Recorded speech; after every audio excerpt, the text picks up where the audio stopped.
Okay. So next speaker, Joachim Lindborg, Sustainable Innovation. Thank you. Thank you very much.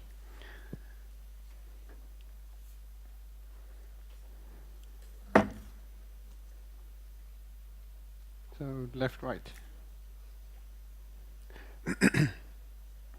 Well, thank you very much for being here. I'm Joachim Lindborg from a little company called Sustainable Innovation. I've just been around since 2008, and I was thrilled to hear about that Death Valley. That's what we do. We try to get entrepreneurs bridging the Death Valleys by doing projects with big companies. So the idea is to use state money, do a big project, get the entrepreneur to have an installation at the big office, much as you done there. Get the things in your Vattenfall office. You have a new lamp, install them in the corridors of Vattenfall. Good reference. And I would like to start, we talked about the grids, and I would like to start talking about the shift in using electricity. I'm now a motocross parent for 5 months so far. I have, within that time, sort of reused carbon dioxide that I've saved during my whole mission of doing better. I've run a Prius on hybrid. I tried to use as little energy as possible, and I went 2 hours on Biltema buying oil to the motocross, which totally disastered all carbon dioxide I ever saved. This spring, they will come with a free ride electric. A motocross for wood going out to the forest on electricity. Yes, it is a tricky time to get it recharged when you're out there.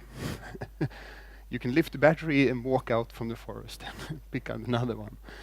And it just runs for an hour. But it is a big, big shift. How many in the neighborhoods are using ordinary combustion engine lawnmowers?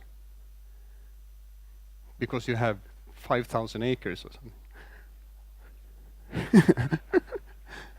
In my little villa area, the one that having that motor lawnmower is sort of looked at because everybody else is going with their electricity things or having a robot thing. So the shift, even in go-kart, there's electric go-karts. Clean, empty. I don't know about the window cleaner with the suction thing, if it's really necessary to shift that to electricity, but perhaps, yeah. So what do we have in the cities where all this electricity going? I'm living in Uppsala. We burn a lot of garbage in the middle there. Sorry for the small picture, but I would like to have my own house on the left there. I live outside the city. I have actually district heating. So the heat grid goes all the way out, even to my little house. Takes 3 hours for the hot water burned in the middle to come to me. So at 6 a.m. I start showering. That heat was created 3 hours ago in the center. So having this control of doing things and knowing when to put in the heat, knowing when the electricity is needed, is a very tricky, complex machine. And controlling the buildings, these big buildings, how do you do that? How do you do it in your home? How does your heat know when you need the heat? Well, usually it's an outside sensor. And what happens? Well, it's very cold outside and the sun starts shining in and it gets very hot in the living room. Not very good steering. Would you like to sit in the back of the car, looking backwards and running the car? That's almost the same thing. We run the systems today in the energy world with very little knowledge. How much sensors are on the way from that big fire out to my house in that very complex machine? I don't know really. I haven't got the answer from Vattenfall yet. So looking in my end, we talk about your dustbins knowing when to be empty. The leaves are starting to get knowledge. And that's the IoT thing. The leaves are getting information and putting it back in. My scale knows my weight,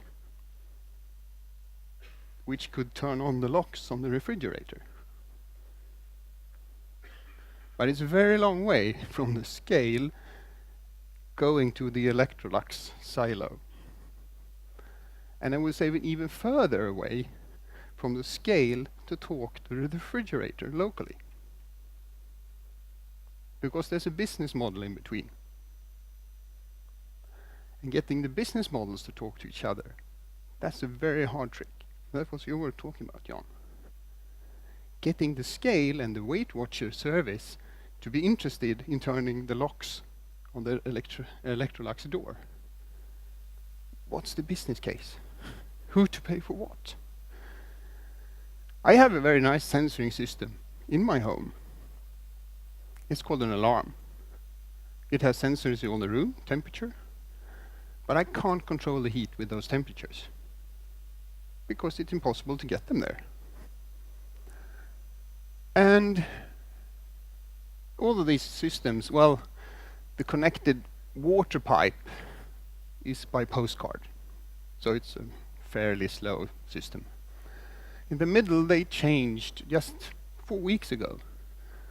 I got a remote read heat meter with some meshed network. I think it's actually IPv6 in behind because it's Connode in Kista. The electricity net has been connected since 2009. And where's the information? Well, I have my pages. How many has been going to their electricity provider's my pages? Yeah, and we are the essence of IT users, I hope. And what do you see? Well, I did this on the 27th to 26th. I was actually up at 3. There were no knowledge about 27th on the morning of 27th.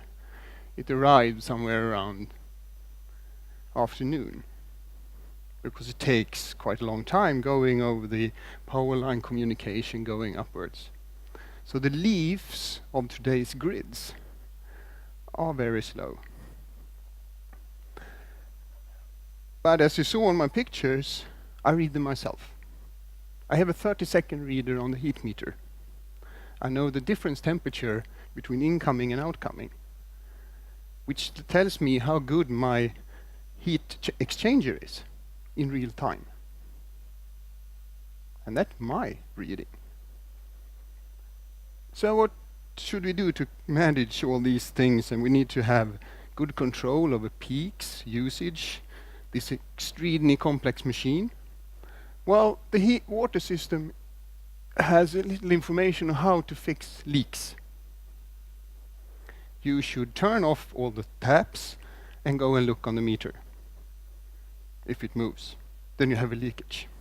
And then you should call them if it's on their side. Takes a bit of a while. How many is doing that? Nobody. This is the heat controller. Do I ever change it? It's behind the sealed door. No way. And the networks are having these kind of control systems in mind. They still have. They haven't done the hype change yet. They need to be educated a lot. A consumer-connected demand response system, controlling your complex machine at home. Centric control over everything. This is how it's looked for 20 years now. More or less still is. But what's happening on the other side? This is a small company called Engenic. They cut the outside temperature, put in some inside temperatures. And suddenly, this little Swedish firm in Uppsala is controlling your part of the network. And the main thing they earn money on is to be able to turn off your heater towards the electricity grid. That's where they make the money. It's not your usage. They can control your usage without you knowing it to fix the grid. And we see all these connection things happening in the houses. Conrad is selling loads of controlling things. There is even a Wi-Fi electricity heater, with their own app, of course. So we are getting these control systems. But do we give the information to the grids? Does the grids turn us back? No. And we're having this charge information. Liros is a small company well connected now, putting in Intel stuff in them to be IoT gateways all the way on the lamppost. Those will be the things the grid needs. And smart grid has just turned down on the hype curve, you heard. So it's now IoT that will create that mature IoT part, smart grid. Sorry for the Swedish, I'll change it to. So they are doing an access point where you can get energy all the way to the lamppost. And I would like to finish off with also, there's a challenge from, as we heard, as a kickoff. We're having a contest at water. This is a water meter. It's actually in plastic, so it's a revolution. The other is a metallic thing. They look the same for 40 years. There's a thing, a mechanic, turning some things, turning a wheel of numbers, adding a thing with a battery, counting the pulses. That's technology that puts out to be measuring our water consumption. It takes tremendous amount of money to get this under every tap. But that's what we need to control the water system. So think about innovating that without cutting the pipe. Then we're onto something. And throw in the, end of December, we have the end of the challenge. So we can combine the two challenges. You will get our prize and SIX prize as well. That's all for me. If I'm on time. Thank you.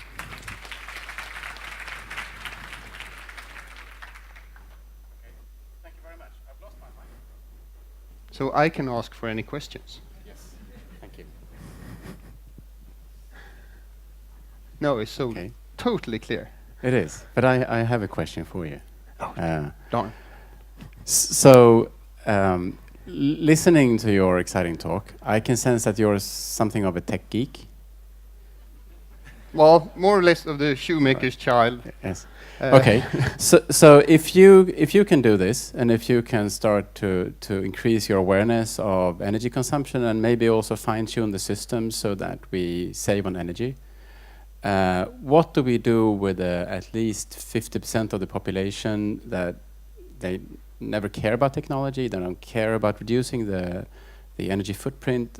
How do we approach them? Can this technology be something for them as well, even though they are not interested?